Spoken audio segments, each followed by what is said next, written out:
IBSന്റെ മറ്റൊരു നോട്ടിഫിക്കേഷനിലേക്ക് സ്വാഗതം. നമ്മുടെ സെൻട്രൽ ബാങ്കായ റിസർവ് ബാങ്ക് ഓഫ് ഇന്ത്യയിലേക്ക് ക്ലറിക്കൽ പോസ്റ്റിലേക്കുള്ള റിക്രൂട്ട്മെന്റുമായി RBS നോട്ടിഫിക്കേഷൻ വന്നിട്ടുണ്ട്. 680 വേക്കൻസീസ് ആണ് ഇത് റിപ്പോർട്ട് ചെയ്തിരിക്കുന്നത്. 2026 ആദ്യത്തെ മെയിൻ സ്ട്രീം ബാങ്ക് എക്സാം ആണ്. നമുക്ക് കൂടുതൽ ഡീറ്റെയിൽസ് നോക്കാം. 680 വേക്കൻസികളാണ് ഇത് റിപ്പോർട്ട് ചെയ്തിരിക്കുന്നത്.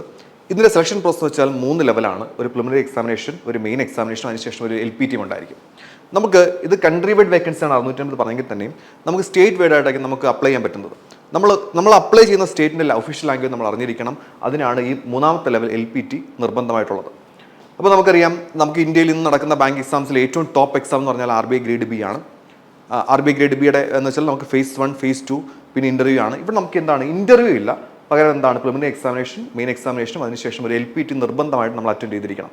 ആ LPT പാസ്സാവുന്നവർക്ക് മാത്രമാണ് ഫൈനൽ സെലക്ഷനിലേക്ക് വരുന്നത്. ഓക്കെ, നമുക്ക് ഇമ്പോർട്ടൻറ്റ് ഡേറ്റ്സ് നോക്കാം. ആപ്ലിക്കേഷൻ സബ്മിറ്റ് ചെയ്യാനുള്ള ലാസ്റ്റ് ഡേറ്റ് എന്ന് പറഞ്ഞാൽ 2026 മാർച്ച് 8 ആണ്. ഇതേ ഡേറ്റ് തന്നെയാണ് ലാസ്റ്റ് ആയിട്ട് നമുക്ക് ഫീസ് അപ്ലൈ ചെയ്യാനുള്ള ലാസ്റ്റ് ഡേറ്റും. പിന്നെ നമുക്ക് ഈ പറഞ്ഞ പോലെ ആപ്ലിക്കേഷൻ എന്തെങ്കിലും റെക്ടിഫിക്കേഷനോ അല്ലെങ്കിൽ എറർ കറക്ഷനോ എല്ലാം ഉണ്ടെന്നുണ്ടെങ്കിൽ അതിനുള്ള ഡേറ്റ് നമ്മൾ സൈറ്റിൽ അപ്ഡേറ്റ് ചെയ്തിരിക്കും അവർ.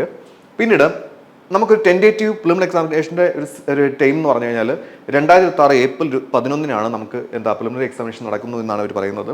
അതിനുശേഷം നമ്മുടെ മെയിൻ എക്സാമിനേഷൻ നടക്കുന്നത് 2026 ജൂണിലാണ്. അപ്പോൾ വളരെ പെട്ടെന്ന് തന്നെ ആയിരിക്കും ഇതിൻ്റെ എക്സാമിനേഷൻസ് എല്ലാം കംപ്ലീറ്റ് ആവുന്നത്. പിന്നെ നമ്മൾ അറിയേണ്ടത് എത്ര വേക്കൻസിയാണെന്ന്. ടോട്ടൽ നമ്മൾ പറഞ്ഞ കൺട്രി വൈഡ് ആയിട്ട് അല്ലെങ്കിൽ നമ്മുടെ നാഷണൽ വൈഡായിട്ടുള്ള വേക്കൻസി വെച്ചാൽ 680 ആണ്. 680 വേക്കൻസിയിൽ ഏറ്റവും കൂടുതൽ വേക്കൻസി റിപ്പോർട്ട് ചെയ്തിരിക്കുന്നത് മുംബൈയിലാണ്. 249 വേക്കൻസിയാണ് മുംബൈയിൽ ടോട്ടൽ ചെയ്തിരിക്കുന്നത്. നമുക്ക് കേരളത്തിൽ 6 വേക്കൻസി ഉള്ളൂ. നമുക്ക് ജനറൽ കാറ്റഗറിക്ക് 5, OBCക്ക് 1, അങ്ങനെ 6 വേക്കൻസിയാണ് ടോട്ടൽ കേരളത്തിൽ വന്നേക്കുന്നത്. പക്ഷേ നമുക്ക് ലാംഗ്വേജ് അറിയാവുന്നുണ്ടെങ്കിൽ നമുക്ക് ഡിഫറൻറ്റ് സ്റ്റേറ്റ് അപ്ലൈ ചെയ്യാനുള്ള ഓപ്ഷൻ ഉണ്ട്. ഓക്കെ, പിന്നെ അത് പറഞ്ഞാൽ എന്താണ്, നമുക്ക് ഈ ബാങ്ക് പറഞ്ഞിട്ടുണ്ട്, അല്ലെങ്കിൽ ഈ നോട്ടിഫിക്കേഷനിൽ പറഞ്ഞിട്ടുണ്ട്, ഈ നോട്ടിഫിക്കേഷനകത്തിൽ നമുക്ക് ഓൾറെഡി തന്നിരിക്കുന്ന വേക്കൻസികൾ കൂട്ടാനോ കുറയ്ക്കാനോ ഉള്ള അധികാരം ബാങ്കിനുണ്ട് എന്നുള്ളത് കൃത്യമായ ഒരു പ്രൊവിഷൻ ഇതിൽ പറയുന്നുണ്ട്. ഓക്കെ, നമുക്ക് എലിജിബിലിറ്റി ക്രൈറ്റീരിയ നോക്കാം. നാഷണാലിറ്റി പറയുമ്പോൾ നമുക്ക് എന്താണ് സിറ്റിസൺ ഓഫ് ഇന്ത്യ ആയിരിക്കണം, അല്ലെങ്കിൽ സബ്ജക്റ്റ് ഓഫ് നേപ്പാൾ ആയിരിക്കണം, സബ്ജക്റ്റ് ഓഫ് ഭൂട്ടാൻ ആയിരിക്കണം, അങ്ങനെ കുറേ പ്രൊവിഷൻ പറയുന്നുണ്ട്. നമുക്ക് ഇമ്പോർട്ടൻ്റ് ആയിട്ട് നോക്കേണ്ടത് ഏജ് ലിമിറ്റാണ്. നമുക്ക് ഈ പരീക്ഷയ്ക്ക് അപ്ലൈ ചെയ്യാൻ ജനറൽ കാറ്റഗറിക്ക് വേണ്ട ഏജ് ലിമിറ്റ് വെച്ചാൽ 20 മുതൽ 28 വയസ്സ് വരെയാണ്. അതിൽ 1998 ഫെബ്രുവരി 2 മുതൽ 2006 ഫെബ്രുവരി 1 വരെയുള്ള ഡേറ്റും പരിഗണിച്ച് ആ 2 ഡേറ്റും ഇൻക്ലൂസീവായിട്ടായിരിക്കും ഈ ഒരു ഏജ് ലിമിറ്റ് വരുന്നത്. 20 മുതൽ 28 വയസ്സ് വരെയാണ് RBI അസിസ്റ്റൻ്റ് അപ്ലൈ ചെയ്യാനുള്ള ജനറൽ കാറ്റഗറിയുടെ ഏജ് ലിമിറ്റ്. പിന്നെ ഇവിടെ SC STക്ക് 5 വർഷം റിലാക്സേഷൻ ഉണ്ട്, അവർക്ക് 33 വയസ്സ് വരെ അപ്ലൈ ചെയ്യാം. OBCക്ക് 3 വർഷം റിലാക്സേഷൻ ഉണ്ട്, അവർക്ക് 31 വയസ്സ് വരെ അപ്ലൈ ചെയ്യാം. പിന്നെ പേഴ്സൺ വിത്ത് ബെഞ്ച്മാർക്ക് ഡിസബിലിറ്റിക്ക് 10 വർഷം റിലാക്സേഷൻ ഉണ്ട്. അത് OBC ആണെങ്കിൽ അവർക്ക് 13 വർഷവും SC ST ആണെങ്കിൽ അവർക്ക് 15 വർഷവും റിലാക്സേഷൻ ഉണ്ട്. ഇപ്പോൾ എക്സ് സർവീസ്മാൻ്റെ ഏജ് ലിമിറ്റ് പറയുന്നത് വെച്ചാൽ ഒരു എക്സ് സർവീസ്മാൻ 40 വയസ്സുള്ള ആളെന്ന് വിചാരിക്കുക, അദ്ദേഹത്തിന് 17 വർഷം സർവീസ് ഉണ്ട്, അതിൻ്റെ കൂടെ 3 വർഷം കൂടെ റിലാക്സേഷൻ കൊടുക്കും. ടോട്ടൽ 20 വർഷം എന്നുള്ളത് പുള്ളിയുടെ ടോട്ടൽ ഏജിൽ നിന്ന് അല്ലെങ്കിൽ പ്രസൻറ്റ് ഏജിൽ നിന്നും കുറയ്ക്കുന്നു. 40 നിന്ന് 20 കുറയ്ക്കുമ്പോൾ 20 എന്നുള്ളത് അപ്പർ ഏജ് ലിമിറ്റിന് താഴെ നിൽക്കുകയാണെന്നുണ്ടെങ്കിൽ അദ്ദേഹത്തിന് അപ്ലൈ ചെയ്യാം. അതുപോലെ മാക്സിമം അപ്ലൈ ചെയ്യാൻ പറ്റുന്ന ഏജ് ലിമിറ്റ് എന്ന് വെച്ചാൽ 50 വയസ്സ് വരെയാണ് എക്സ് സർവീസിന് അപ്ലൈ ചെയ്യാൻ പറ്റുന്നത്. പിന്നെ widows, divorced woman judicially separated who are not remarried എന്നുള്ള കാറ്റഗറിക്കും റിലാക്സേഷൻ ഉണ്ട്. അപ്പോൾ ജനറൽ കാറ്റഗറി ആണെന്നുണ്ടെങ്കിൽ, ജനറൽ OBCക്ക് ആണെന്നുണ്ടെങ്കിൽ അപ് ടു 35 ഇയേഴ്സ് വരെ അവർക്ക് അപ്ലൈ ചെയ്യാം. SC STക്ക് ആണെന്നുണ്ടെങ്കിൽ അപ് ടു 40 ഇയേഴ്സ് വരെ അവർക്ക് അപ്ലൈ ചെയ്യാം. പിന്നെ candidates having work experience in reserve bank of India ഇന്ത്യയിൽ വർക്ക് എക്സ്പീരിയൻസ് ഉണ്ടെന്നുണ്ടെങ്കിൽ ഒരു മാക്സിമം 3 ഇയേഴ്സ് വരെ റിലാക്സേഷൻ കിട്ടാൻ ചാൻസ് ഉണ്ട്. അപ്പം ഇതെല്ലാം എന്താണ് ബാങ്കിൻ്റെ നോട്ടിഫിക്കേഷൻ അതിൽ കൃത്യമായിട്ട് പറയുന്നുണ്ട്. അടുത്ത നമ്മൾ നോക്കേണ്ടത് എഡ്യൂക്കേഷണൽ ക്വാളിഫിക്കേഷൻ എന്താണ്. നമുക്കറിയാം, നമ്മുടെ പൊതുവെയുള്ള എല്ലാ ബാങ്ക് എക്സാംസിൻ്റെയും ഡിമാൻഡ് ചെയ്യുന്ന ഏറ്റവും പ്രധാനപ്പെട്ട ക്വാളിഫിക്കേഷൻസ് ഡിഗ്രി ആയിരുന്നു. ഇവിടെ പറഞ്ഞിരിക്കുന്നത് എന്താണ്, at least A bachelor degree in any discipline with a minimum of 50% marks.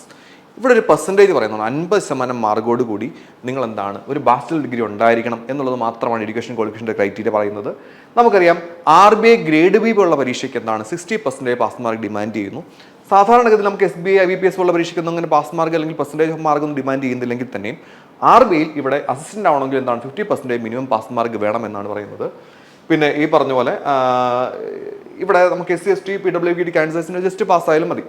Scheme of selection നമ്മൾ ഓൾറെഡി പറഞ്ഞ പോലെ തന്നെ പ്രിലിമിനറി എക്സാമിനേഷനും മെയിൻ എക്സാമിനേഷനും അതിനുശേഷമുള്ള LPTയും കൂടെ ഉൾപ്പെടുന്നതാണ് സെലക്ഷൻ പ്രോസസ്. അതിൽ ആദ്യം വരുന്നത് പ്രിലിമിനറി എക്സാമിനേഷൻ. നമ്മൾ ഓൾറെഡി പറഞ്ഞതാണ് ഏപ്രിൽ 11 ആ എക്സാമിനേഷൻ ഷെഡ്യൂൾ ചെയ്തിരിക്കുന്നത്. അതിൽ വരുന്ന സബ്ജക്ട്സ് എന്ന് വെച്ചാൽ ഇംഗ്ലീഷ് ലാംഗ്വേജ് 30 ചോദ്യങ്ങൾ 30 മാർക്ക് 20 മിനിറ്റ് ആണ് ഇതിന് നമുക്ക് പരീക്ഷ എഴുതാനുള്ള ടൈം വന്നേക്കുന്നത്, സ്പെഷ്യൽ ടൈം വന്നേക്കുന്നത്. ന്യൂമറിക്കൽ എബിലിറ്റി 35 ചോദ്യങ്ങൾ 35 മാർക്ക് 20 മിനിറ്റ് ആണ്. റീസണിങ് എബിലിറ്റി 35 ചോദ്യങ്ങൾ 35 മാർക്ക് 20 മിനിറ്റ്. അങ്ങനെ 1 മണിക്കൂർ 100 മാർക്കിനുള്ള പരീക്ഷയാണ് പ്രിലിമിനറി എക്സാമിനേഷൻ. നമുക്കറിയാലോ പ്രിലിംസ് എന്ന് പറഞ്ഞാൽ എന്താണ്, ജസ്റ്റ് ഒരു സ്ക്രീനിങ് പ്രോസസ്സ് മാത്രമാണ്. മെയിൻസിലേക്കുള്ള എൻട്രൻസ് എക്സാം മാത്രമാണ് പ്രിലിംസ്. അതിനുശേഷം നമുക്ക് എന്താണ് മെയിൻസ് എക്സാമിനേഷൻ വരുന്നു. അതിൻ്റെ ഒരു സിലബസ് അല്ലെങ്കിൽ ഒരു ടോപ്പിക് നമുക്ക് നോക്കാം. ടെസ്റ്റ് ഓഫ് റീസണിങ് 40 ചോദ്യങ്ങൾ 40 മാർക്ക് 30 മിനിറ്റ് ആണ്. അതിനുശേഷം ടെസ്റ്റ് ഓഫ് ഇംഗ്ലീഷ് ലാംഗ്വേജ് 40 ചോദ്യങ്ങൾ 40 മാർക്ക് 30 മിനിറ്റ് ആണ്. ടെസ്റ്റ് ഓഫ് ന്യൂമറിക്കൽ എബിലിറ്റി 40 ചോദ്യങ്ങൾ 40 മാർക്ക് 30 മിനിറ്റ് ആണ്. ടെസ്റ്റ് ഓഫ് ജനറൽ അവയർനെസ് 40 ചോദ്യങ്ങൾ 40 മാർക്ക് 25 മിനിറ്റ് ആണ്. ടെസ്റ്റ് ഓഫ് കമ്പ്യൂട്ടർ നോളജ് 40 ചോദ്യങ്ങൾ മാക്സിമം മാർക്ക് 40 20 മിനിറ്റ് ആണ്. അപ്പം ഓരോ ചോദ്യത്തിനും ഓരോ മാർക്ക് വീതമുണ്ട്. അപ്പോൾ ടോട്ടൽ നമുക്ക് 200 ചോദ്യങ്ങൾ 200 മാർക്കിൽ 135 മിനിറ്റ് ആണ് നമ്മുടെ മെയിൻസ് എക്സാമിനേഷൻ വരുന്നത്. മെയിൻസ് എക്സാമിനേഷൻ ശേഷം ഷെഡ്യൂൾ ചെയ്യുന്ന കാൻഡിഡേറ്റ്സ് ആയിരിക്കും LPTക്ക് വിധേയമാവുന്നത്. നിർബന്ധമായിട്ടും എന്താണ് LPTക്ക് വിധേയമാകണം. ഇപ്പോൾ നമ്മൾ കേരളത്തിലേക്കാണ് അപ്ലൈ ചെയ്തേക്കുന്നത്. നമ്മുടെ SSLC ബുക്കിലോ അല്ലെങ്കിൽ നമ്മുടെ പ്ലസ് ടു സർട്ടിഫിക്കറ്റിലോ ഓൾറെഡി നമുക്ക് മലയാളം ഒരു സബ്ജക്റ്റായിട്ട് നമ്മൾ പഠിച്ചിട്ടുണ്ടെങ്കിൽ നമുക്ക് LPT നിർബന്ധമില്ല. അല്ല LPTക്ക് നമുക്ക് LPT എന്നുള്ള ഒരു കടമ്പ നമ്മൾ കിടക്കേണ്ട. കാരണം ഓൾറെഡി നമ്മുടെ സർട്ടിഫിക്കറ്റിൽ നമ്മൾ മലയാളം പഠിച്ചൊരു സർട്ടിഫിക്കേഷൻ ഉണ്ട്. ഇനി അതർവൈസ് അങ്ങനെ ഇല്ലെന്നുണ്ടെങ്കിൽ നമുക്ക് നിർബന്ധമായിട്ടും നമ്മൾ LPT കിടക്കണം. ഇനി നമുക്ക് ഈ പറഞ്ഞ പോലെ മറ്റു സ്റ്റേറ്റുകൾ നമുക്ക് അപ്ലൈ ചെയ്യാം. അവിടുത്തെ ലാംഗ്വേജ് നമ്മൾ പ്രൊഫഷൻ്റ് ആണെങ്കിൽ എഴുതാനും വായിക്കാനും സംസാരിക്കാനും നമുക്ക് അറിയാവുന്നുണ്ടെങ്കിൽ LPT നമുക്ക് ആ ഒരു കടമ്പ നിർബന്ധമായി കടന്നു പോകാൻ പറ്റുമെന്ന് ഉറപ്പുണ്ടെങ്കിൽ നമുക്ക് മറ്റു സ്റ്റേറ്റുകളിൽ അപ്ലൈ ചെയ്യാം. ഓക്കെ. പിന്നെ പേ സ്കെയിൽ ഞാൻ പറഞ്ഞല്ലോ, ഡിഗ്രി 50% പാസ് മാർക്ക് മതി എന്നുള്ളതിനപ്പുറത്തേക്ക് ഒരു ക്രൈറ്റീരിയയും പറയുന്നില്ല. പിന്നെ ഏജ് ലിമിറ്റ് നമ്മൾ ഓൾറെഡി പറഞ്ഞിട്ടുണ്ട്. ഇങ്ങനെയുള്ള ഒരാളെ സംബന്ധിച്ച് അപ്ലൈ ചെയ്താൽ പുള്ളിക്ക് കിട്ടാൻ പോകുന്ന ബേസിക് പേ എന്ന് പറഞ്ഞാൽ 29,000 രൂപയാണ് basic pay per month. Basic pay അല്ല, ഞാൻ പറഞ്ഞില്ല എപ്പോഴും ബാങ്കിൻ്റെ എക്സാമിൻ്റെ ബേസിക് പേ കാർഡിലും പെർക്വിസിറ്റ്സ് ആണ് നമ്മൾ ഏറ്റവും കൂടുതൽ നോക്കേണ്ടത്. അങ്ങനെ ആകുമ്പോൾ തുടക്കത്തിൽ തന്നെ അവർക്ക് അപ്രോക്സിമേറ്റ്ലി ഒരു 58,514 രൂപയ്ക്കോളം അല്ലെങ്കിൽ 58,000 രൂപയ്ക്ക് മുകളിൽ കയ്യിൽ കിട്ടാൻ പറ്റുന്ന ഒരു സുവർണ്ണ അവസരം തന്നെയാണ്. അപ്പോൾ നോക്കിയേ, പെർക്വിസിറ്റിന് ശേഷം എന്നാൽ ഇത് വിത്തൗട്ട് HRA പറഞ്ഞിരിക്കുന്നത്, ഹൗസ് റെന്റ് അലവൻസ് കൂടാതെയാണ് ഇത് പറഞ്ഞിരിക്കുന്നത്. പിന്നീട് ഈ പറഞ്ഞ പോലെ പെർക്വിസിറ്റ്സിൻ്റെ ഒരു നിര തന്നെ അല്ലെങ്കിൽ ഒരുപാട് കാര്യങ്ങളാണ് എഴുതിയിരിക്കുന്നത്. അതെല്ലാം വായിച്ച് നോക്കുമ്പോൾ തന്നെ നിങ്ങൾക്ക് അപ്ലൈ ചെയ്ത് പോകും നിങ്ങൾ. കാരണം അത്രത്തോളം ബെനിഫിറ്റ്സ് നിങ്ങൾക്ക് ഓഫർ ചെയ്യുന്ന ഒരു ഓപ്പർച്യൂണിറ്റിയാണ്. ഓക്കെ. പിന്നെന്താണ്, നമുക്ക് ഈ പറഞ്ഞ പോലെ സെലക്ടഡ് കാൻഡിഡേറ്റ്സ് ഡിഫറെൻറ്റ് സോണുകളിലായിരിക്കും അപ്ലൈ ചെയ്യുന്നത്, പിന്നെ അപ്പോയിൻമെൻറ്റ് ആവുന്നത്. അപ്പോൾ നമുക്ക് നമ്മുടെ സൗത്ത് സോണിലാണ് ബംഗളൂരു, ചെന്നൈ, ഹൈദരാബാദ് ആൻഡ് തിരുവനന്തപുരം, പിന്നെ ഇൻക്ലൂഡിങ് കൊച്ചി. നമുക്കറിയാം നമുക്ക് തിരുവനന്തപുരത്തും കൊച്ചിയിലുമാണ് നമ്മുടെ RBIയുടെ ഓഫീസസ് വരുന്നത്. അപ്പം സൗത്ത് സോണിലായിരിക്കും നമ്മുടെ പോസ്റ്റിംഗ് വരുന്നത് നമ്മൾ കേരളമാണ് വെച്ചിട്ടുണ്ടെങ്കിൽ. ഓക്കെ. പിന്നെ എക്സാമിനേഷൻ ഫീസ് വരുന്നത് SC/ST PWBD കാൻഡിഡേറ്റ്സിന് വേണ്ടി എന്താണ് 50 + 50 രൂപയാണ്, പ്ലസ് 15% GST കൂടെ ചേർന്നിട്ടായിരിക്കും ആപ്ലിക്കേഷൻ ഫീസ് വരുന്നത്. ജനറൽ OBC WSന് എന്താണ് 450 + 18% GST കൂടെ ചേർത്താണെങ്കിൽ ആപ്ലിക്കേഷൻ ഫീസ് വരുന്നത്. പിന്നെ സ്റ്റാഫായിട്ടുള്ളവർക്ക് അപ്ലൈ ചെയ്യുകയാണെങ്കിൽ അവർക്ക് ആപ്ലിക്കേഷൻ ഫീസ് ഇല്ല എന്നാണ് പറയുന്നത്. പിന്നെ എക്സാമിനേഷൻ സെൻറ്റേഴ്സ് വരുന്നത് നമുക്ക് പ്രിലിമിനറി എക്സാമിനേഷൻ വരുന്നത് കണ്ണൂർ, കൊച്ചി, കൊല്ലം, കോട്ടയം, കോഴിക്കോട്, മലപ്പുറം, പാലക്കാട്, തിരുവനന്തപുരം, തൃശ്ശൂർ, കവരത്തി ഇപ്പോൾ ലക്ഷദ്വീപോട് ചേർത്തിട്ടാണ് കവരത്തി പറയുന്നത്. അപ്പോൾ എന്താണ്, അപ്പോൾ നമുക്ക് ഇതാണ് online examination preliminary examination centres വരുന്നത്. എല്ലാവർക്കും ആക്സസ് ചെയ്യാൻ പറ്റുന്ന സെൻറ്റേഴ്സ് ആണ്.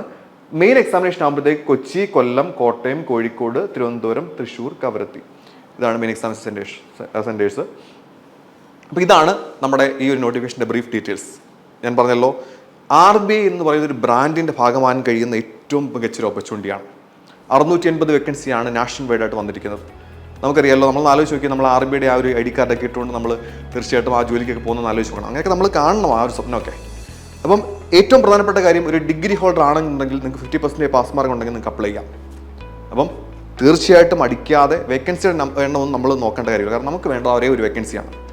കൃത്യമായ പരിശ്രമം ഉണ്ടെങ്കിൽ നമുക്കതിൽ എത്തിപ്പെടാൻ പറ്റും. അപ്പോൾ തീർച്ചയായിട്ടും apply fast and prepare well.